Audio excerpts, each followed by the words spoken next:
बजाज डिस्कवर महाराष्ट्र।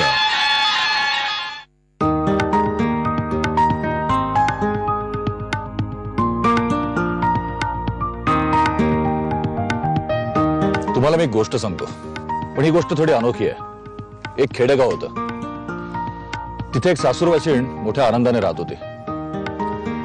अचानक तिच्यावर संकटावर संकट कोसळायला लागली। नको ती माणसं त्रास द्यायला लागली। तिने आपल्या भावाला निरोप पाठवला। भाऊराया मोठा पराक्रमी होता। त्याने त्वरित येऊन त्या दुष्टांपासून त्याची सोडवणूक केली। नंतर भाऊ जायला निघाला। बहिणीने डोळ्यात पाणी आणून म्हटलं, भाऊराया जाऊ नकोस, माझ्या जवळच राहा। बहिणीची माया ती वाया कशी जाईल। भाऊरायानं बहिणीच्या जवळच आपलं ठाणं मांडलं। मंडळी, तुमच्या लक्षात आलंच असेल, आपल्या गोष्टीतला भाऊ म्हणजे ज्योतिबा आणि बहीण म्हणजे कोल्हापूरची श्री महालक्ष्मी। कोल्हापूरच्या श्री महालक्ष्मीनेच हिमालयातून केदारेश्वराला दुष्टांचा निपात करण्यासाठी इथं बोलावलं आणि तो ज्योतिबा बनून इथं आला आणि इथंच राहिला। चला तर आपण ज्योतिबाच्या दर्शनाला जाऊ।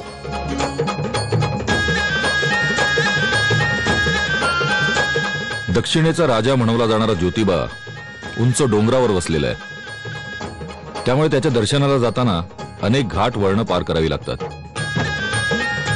या घाट वळणांच्या रस्त्यात वेगावर हवं तेव्हा नियंत्रण मिळवण्यासाठी मला मदत होते ती माझ्या बजाज डिस्कवरला असलेल्या डिस्क ब्रेक्सची। मी आता आहे कोल्हापूर पासून 40 किलोमीटर अंतरावर। इथून ज्योतिबा आहे 20 किलोमीटर, म्हणजे एकूण 60 किलोमीटर। म्हणजे माझ्या बजाज डिस्कवर साठी फक्त 1 लिटर पेट्रोलचं अंतर।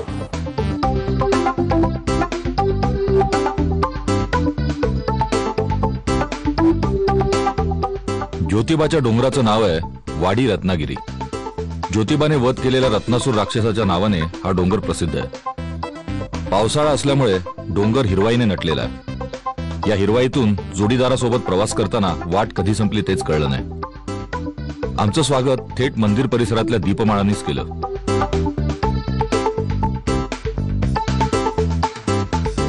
मी प्रशांत। नमस्कार। आपण आज इकडे कसं? मी आज आमच्या प्रोग्राम मध्ये ज्योतिबाचं देव दाखवायला आलोय। काय आहे, हा आमचा प्रोग्राम आहे बजाज डिस्कवर महाराष्ट्र। अच्छा अच्छा। त्यामध्ये आम्ही सगळी महाराष्ट्रातली ठिकाणं दाखवतो। आणि त्यात माझी पार्टनर असते ही बजाज डिस्कवरची बाईक। अच्छा अच्छा। त्यामुळे बाईक घेऊन येतो। खूपच छान। मला तुमच्या बाईकची एक राईड मिळेल? तुम्ही चालवणार? हो। बघा लवकर या। हा चालेल चालेल, थँक्यू सर।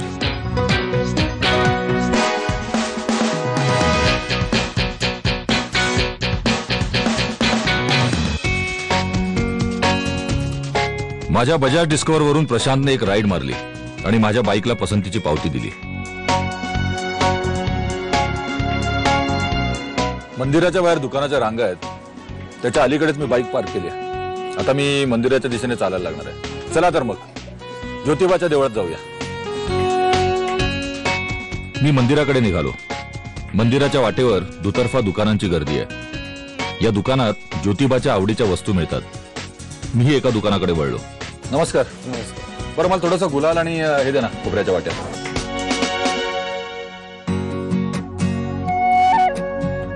देवस्थानाला जाताना किंवा कुठल्याही पर्यटन स्थळाला आपण प्लास्टिकच्या पिशव्यांचा उपयोग टाळला पाहिजे, कारण यांचा उपद्रवच जास्ती होतो।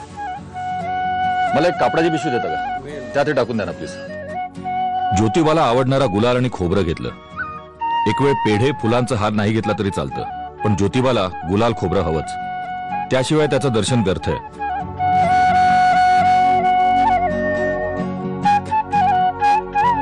आपण जे ज्योतिबाचं मंदिर बघतोय ते मूळ दगडी चिऱ्यांचं, पण आता आपण त्याला रंगवलेलं पाहतोय। हे मंदिर बांधलंय शिलाहार वंशीय राजा भोज याने 7व्या शतकात। पण आता जे मंदिर आपण बघतोय ते ग्वाल्हेरचे मराठी सरदार राणोजी शिंदे याने 1730 मध्ये बांधलं। तसा या मंदिराचा 3 वेळा जीर्णोद्धार झालेला आहे। जेजुरी गडावरच्या खंडोबा मंदिराप्रमाणेच ज्योतिबाच्या मंदिराचा आवार प्रशस्त आहे। या आवारात ज्योतिबाबरोबरच इतर देवतांचीही मंदिर आहेत। ज्योतिबाचं दर्शन घेण्याआधी वाटेत लागणाऱ्या काळभैरवाचं दर्शन घ्यायला पाहिजे असं प्रत्येकानेच मला सांगितलं, म्हणून मी आधी काळभैरवाचं दर्शन घेतलं। काळभैरव म्हणजे शंकराचंच एक रूप, त्यामुळे त्याची मूर्तीही ज्योतिबासारखीच कृष्णवर्णी आहे। काळभैरव हा ज्योतिबाचा युद्धातला साथीदार। श्री महालक्ष्मीच्या विनंतीवरून काळभैरवाला ज्योतिबाने रत्नासुरावर सोडलं होतं। काळभैरव रत्नासुराचा पूर्ण पराभव करू शकला नाही, पण त्याने रत्नासुराला नामोहरम मात्र केलं। त्याचं शौर्य आणि स्वामिनिष्ठा बघून ज्योतिबानं काळभैरवाला आपल्या अगदी विश्वासात घेतलं आणि त्या प्रेमाचं प्रतीक म्हणून ज्योतिबाचं दर्शन घेण्याआधी काळभैरवाचं दर्शन घ्यावं लागतं. ज्योतिबा मंदिराच्या परिसरातल्या एका कोपऱ्यात एका गायीच्या पुतळ्याची प्रतिष्ठापना करण्यात आली आहे. गायीचं दर्शन पवित्र मानत असल्यामुळे ज्योतिबाच्या दर्शनाला येणारे भाविक आधी या गायीचंही दर्शन घेतात. या गायीला कामधेनू गाय असं म्हणतात. त्यांच्याप्रमाणे मीही दर्शन घेतलं आणि मगच ज्योतिबाच्या मुख्य मंदिराकडे निघालो. ज्योतिबाचं दर्शन कसं घ्यायचं तो मार्ग ठरलेला आहे.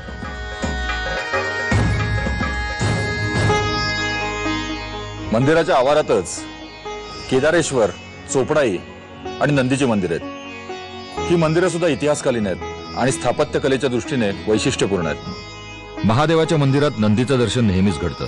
मात्र 2 नंदी कुठेच एकत्र पाहायला मिळत नाहीत. ते आपल्याला इथे पाहायला मिळाले. हे 2 नंदी सगुण निर्गुणाचे निदर्शक असल्याचं मानलं जातं. या नंदीचं दर्शन घेऊन मी बद्रीनाथ मंदिरात गेलो. बद्रीनाथ मंदिरात 3 लिंग पाहायला मिळतात. ही 3 लिंग म्हणजे ब्रह्मा, विष्णू आणि महेशाचं एकत्र अस्तित्व मानलं जातं. त्याचं दर्शन घेऊन मी ज्योतिबा दर्शन मार्गातून पुढे निघालो. या मार्गातच चोपडाई देवी भेटली. मी तिच्या दैवी रूपासमोर नतमस्तक झालो. एखाद्या योद्ध्यासारखी सजलेली चोपडाई देवी ज्योतिबाच्या मदतीला धावली म्हणूनच त्याला रत्नासुराचा संहार करणं शक्य झालं. तिच्या हातातली तलवार तिच्या पराक्रमाचीच द्योतक आहे. देवीला मनोभावे वंदन केलं आणि मगच ज्याच्या दर्शनासाठी जीव आसुसला होता त्या ज्योतिबाच्या दर्शनासाठी मुख्य मंदिरात प्रवेश केला. खरं तर ज्योतिबाच्या पूजा अर्चनेची सुरुवात होते ती पहाटेच्या काकड आरतीपासून. पहाटेच्या त्या काकड आरतीला भाविकांचीही मोठी उपस्थिती होती.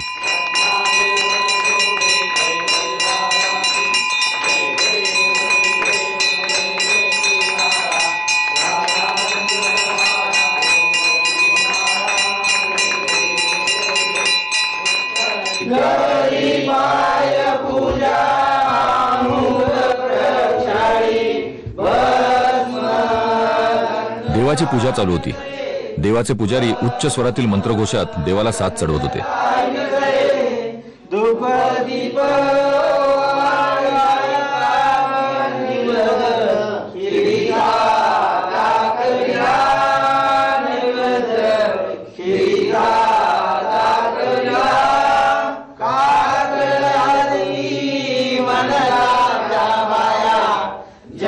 साथ चढवल्यावर लगेच आरतीला सुरुवात झाली.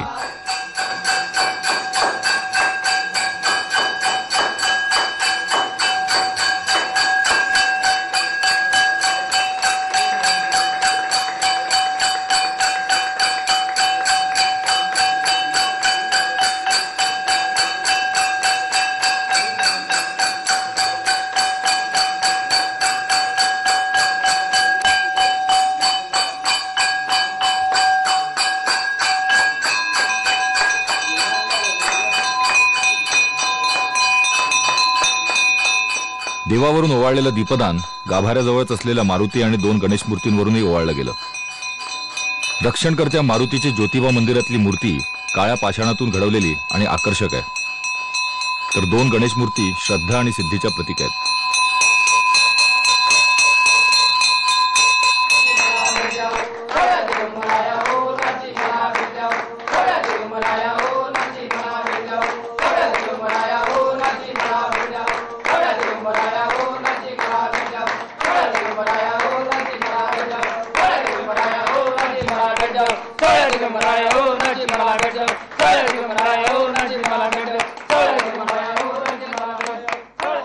ज्योतिबाच्या गाभाऱ्याचा पितळी दरवाजा म्हणजे जुन्या हस्तकौशल्याचा उत्तम नमुना आहे. दगडात शिल्प कोरावी तशी उत्तम शिल्प दरवाजाच्या पितळी चौकटीत कोरलेली आहेत. त्यात देवदेवतांच्या शिल्पांबरोबरच प्राणी आणि फुलांची शिल्पही आहेत. ज्योतिबाच्या गर्भगृहावरील चौकटीचं माझं निरीक्षण सुरू असतानाच आत गाभाऱ्यात देवाची सागर संगीत पूजा सुरू होती.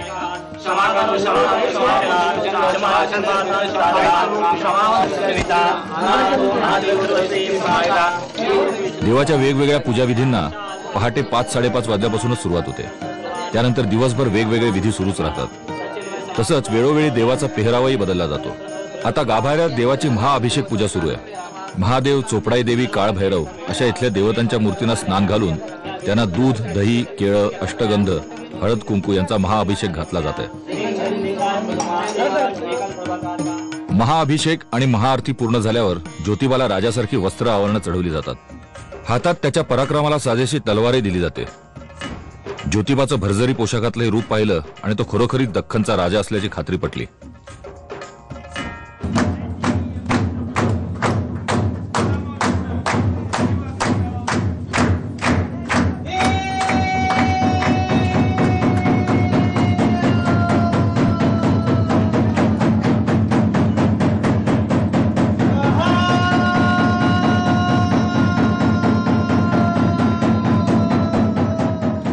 आरती संपल्यावर उपस्थित असलेल्या भाविकांनी ज्योतिबाच्या नावानं चांग भलं केलं.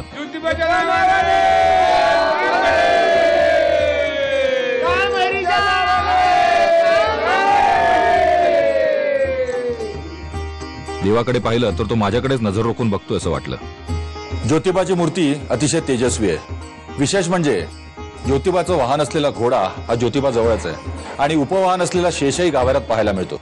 सर्वसामान्यपणे देवाची मूर्ती दक्षिणाभिमुख नसते, पण ज्योतिबाची मूर्ती मात्र दक्षिणाभिमुख आहे. ज्योतिबाच्या पराक्रमाच्या कथा ऐकून आपण थक्क होतोच, पण त्याच्यासाठी बांधण्यात आलेलं हे दगडी मंदिर आणि त्यातलं पितळी कोरीवकाम पाहून थक्क व्हायला होतं. एकूण मंदिराची भव्यता ज्योतिबाची शान वाढवणारीच आहे.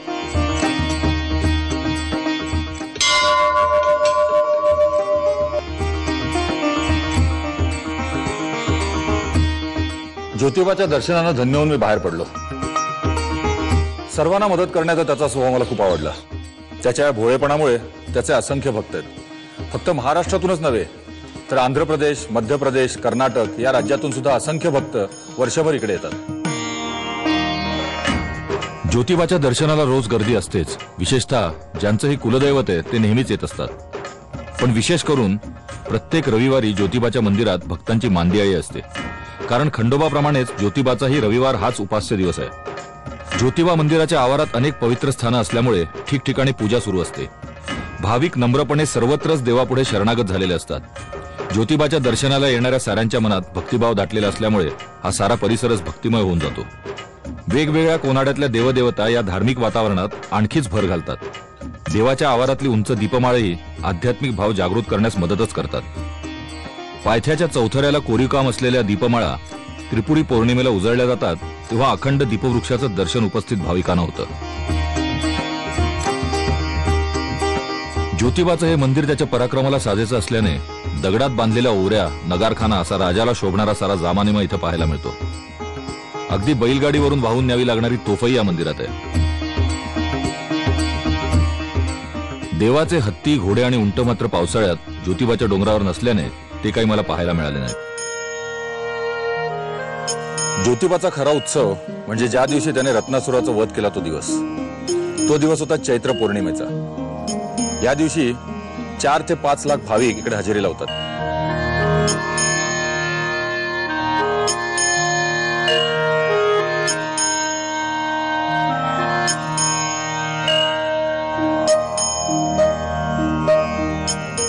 ज्योतिबाच्या उत्सवाचं वैशिष्ट्य म्हणजे दूर दूरून येणाऱ्या सासनकाठ्या.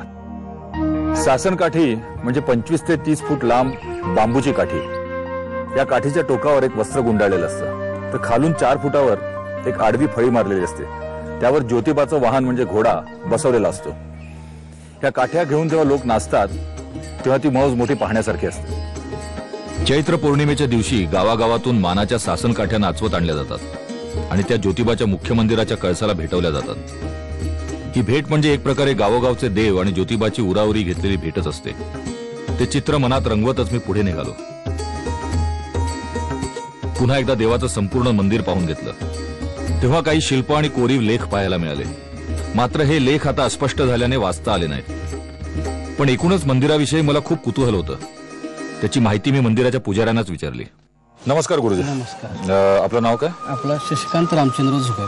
तुम्ही इकडचे काही परंपरागत पुजारी आहात? परंपरागत पुजारी आहे. इथल्या उत्सवाबद्दल काहीतरी माहिती द्या. दसरा जे असतो तो शाही थाटामध्ये केला जातो इथं. म्हणजे त्यामध्ये पालखीचं म्हणजे दक्षिण द्वारातून बाहेर जाते. तिथं गेल्यानंतर जातेवेळी ते हत्ती, घोडे, उंट अशा म्हणजे लावाजमा, हवालदार, चोपदार आणि बाकी देवसेवक हे मिळून ते तिकडे जातात. ते बरं, आता इकडे आम्ही एक घंटा बघितली, ती आता असं दिसतं की ती नवीन आहे, पण त्याच्या जागी जी जुनी घंटा होती, मी असं ऐकलं की संकटकाळी ती घंटा वाजवायचा प्रघात होता किंवा दुसरे असं काय त्याचे संकेत आहेत, आणि ती जी जुनी घंटा होती ती आता दुसरीकडे काढून ठेवली. घंटा म्हणजे कसं आहे की फक्त म्हणजे सकाळी पहाटे 4 वाजता वाजल्यानंतर सगळे दरवाजे चारी खुले केले जातात. आणि त्या दुसरा उपयोग म्हणजे कसा होतो की ज्यावेळी इथं महाप्रसाद आयोजन केलं जातं त्यावेळी त्या घंटा वाजवल्या जाते, त्यावेळेला आसपासच्या खेड्यातल्या लोकांना हे निमंत्रण समजून तिने येण्याचं म्हणजे बोलवणं केलं जातं. हा दुसरा भाग झाला. तिसरा भाग म्हणजे असा आहे की सणासुदीच्या वेळेला मी दसरा म्हणा किंवा आमची जे 7 जूनच्या अगोदर होणारी जी पालखी आहे त्याला ती निरोप देण्याची जी वाजवली जाते ती आनंदाचा उत्सव म्हणजे त्यावेळेला वाजवते. तर वेळ सोडून जरी वाजवली जाते घंटा त्यावेळेला ती दक्षिण म्हणजे ते ऍक्च्युली संकटकालीन वाजवली संबोधून त्यावेळेला सगळे एकत्र येतात.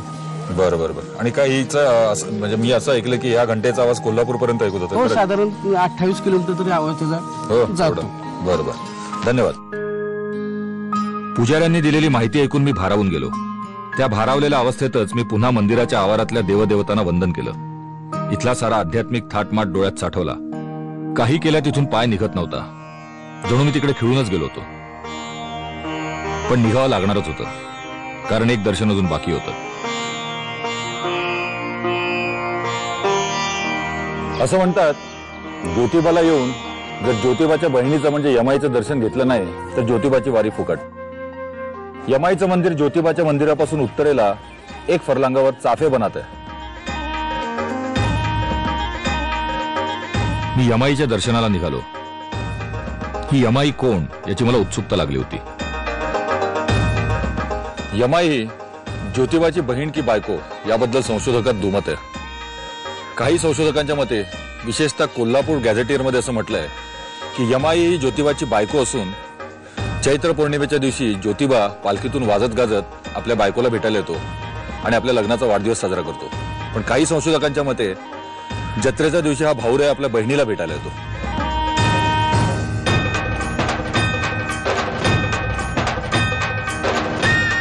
यमाईचं मंदिरही ऐसपैस असून या मंदिराचा आवारही प्रशस्त आहे. यमाई जागृत देवस्थान असल्यामुळे नवस म्हणून एकमेकांवर रचलेले छोटे दगडही मंदिराच्या चौथऱ्यावर पाहायला मिळतात. पण त्यापेक्षाही मंदिराच्या भिंतीवर कोरलेली नंदी, राम, लक्ष्मण, सीता, मारुती यांची शेंदूर विलेपित शिल्प लक्ष वेधून घेतात.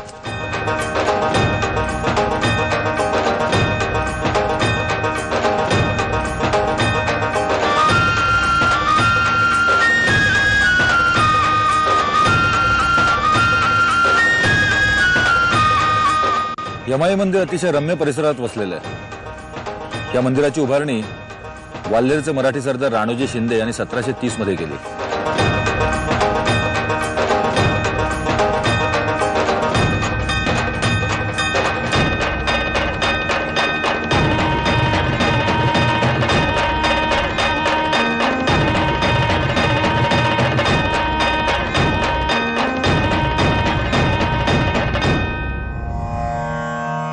यमाई मंदिरात शिरल्यावर ज्योतिबाप्रमाणेच यमाईबद्दल माझ्याही मनात प्रेम आणि आदरभाव उत्पन्न झाला.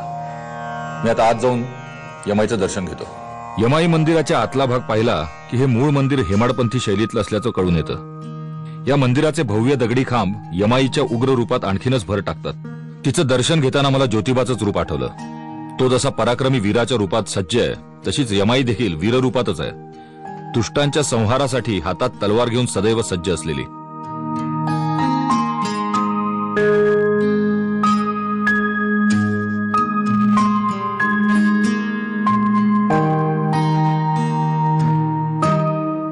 यमाईची मूर्ती अतिशय सुबक आणि रेखीव आहे. यमाई ही साऱ्यांची आई आहे. ती रेणुकेचं एक रूप असल्याचं मानलं जातं. त्यामुळेच तिचं दर्शन घेताना पिठाची परडी घेण्याची पद्धत आहे.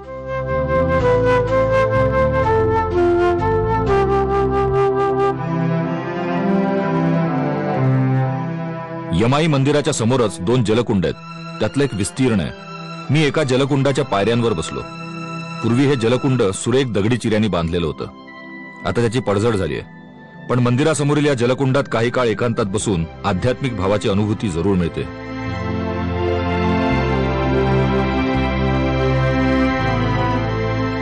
माझ्या आणि बजाज डिस्कवरच्या नात्याप्रमाणेच आणखी एक अनोखं नातं आज मला उमगलंय, भावा बहिणीचं. तीच भावना मनात ठेवून मी आता माझ्या परतीच्या प्रवासाला निघालो.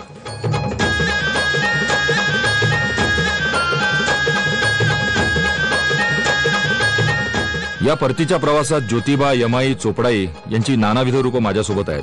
मी भक्तिभाव श्रीमंत होऊन ज्योतिबाच्या डोंगरावरून पुढच्या प्रवासाला निघालो. माझ्या बजाज डिस्कवर DTSI 150cc बाईकवरून. तेव्हा